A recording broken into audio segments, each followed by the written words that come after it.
Tout le travail qui a été fait aujourd'hui dans ce cadre-là avec IBM, ça a été d'abord une association étroite d'ingénieurs, de spécialistes, d'architectes de la société IBM avec nos ingénieurs de la métropole, avec un vrai sens, amélioration des services, développement du business et puis relation avec la population.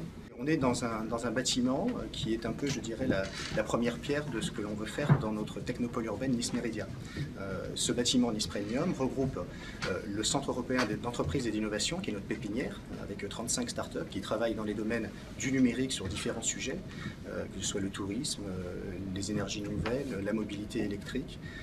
Et on a installé donc cet équipement qui est donc le Smart Lab, qui est le lieu où l'ensemble des ingénieurs qui interviennent sur ce projet se réunissent et travaillent ensemble. On l'a installé au niveau de l'IMRED.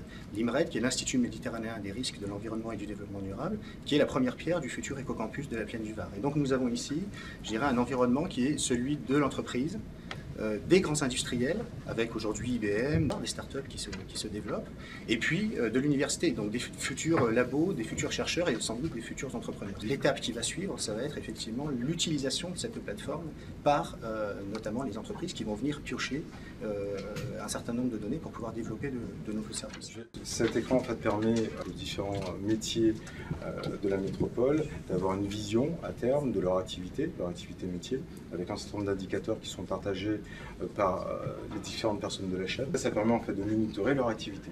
Donc on se met d'accord sur un certain nombre d'indicateurs et on pilote l'activité en se fixant des objectifs. Ça permet d'avoir une aide, déjà d'attirer l'attention sur quelque chose qui ne va pas et ensuite d'engager des actions pour résoudre les problèmes qui ont été signalés.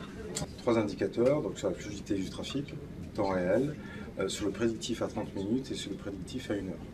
Donc, ce qui nous permet en fait, de voir en fait, la situation sur l'ensemble du territoire. À gauche, la partie temps réel, la circulation à aujourd'hui, à l'instant T.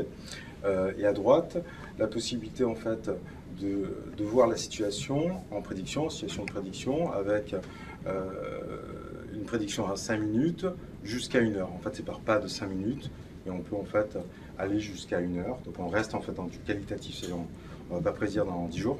Il y a des calculs qui se font sans arrêt, donc sur la base du temps réel, sur la base également des historiques qui ont été constitués et qui nous permettent au travers d'algorithmes d'avoir une meilleure qualité de prédiction du trafic. On va pouvoir améliorer les plans de feu au travers de ces données-là, donc pouvoir mieux gérer certains carrefours.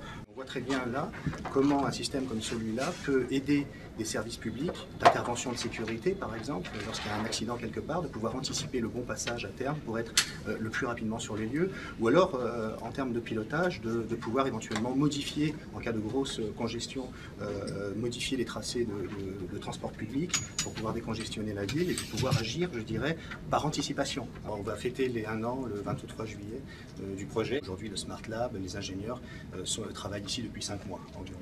Bien évidemment, l'idée, c'est de sortir le plus rapidement possible les applications de ce produit de recherche pour pouvoir les déployer.